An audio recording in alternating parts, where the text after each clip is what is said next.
To add volume weighted average price or VWAP on Thinkorswim, start by logging into your Thinkorswim account and navigate to the chart of the stock or asset you are interested in analyzing. Once you have the chart open, click on the Studies button at the top of the screen. This will open a menu with a list of available studies. Scroll down to the volume section and click on Volume Weighted Average Price. This will add the VWAP study to your chart.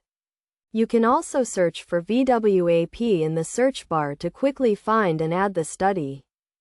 Once the VWAP study is added to your chart, you can adjust the settings by clicking on the Edit button next to the study.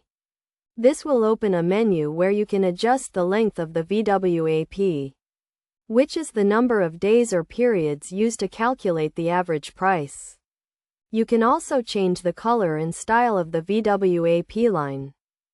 The VWAP is a useful tool for traders because it provides a more accurate picture of the average price of a stock over a given period of time, taking into account the volume of trades. By adding VWAP to your chart, you can get a better sense of the underlying market dynamics and make more informed trading decisions. For example, if the current price of a stock is above the VWAP, it may indicate that the stock is overbought, while a price below the VWAP may indicate that the stock is oversold.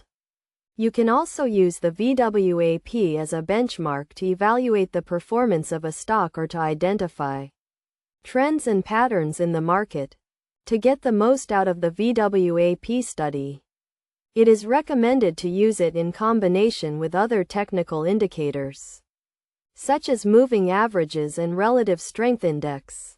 This will provide a more comprehensive view of the market and help you to make more accurate predictions about future price movements. By following these steps and using the VWAP study in conjunction with other technical indicators, you can gain a deeper understanding of the markets and make more informed trading decisions.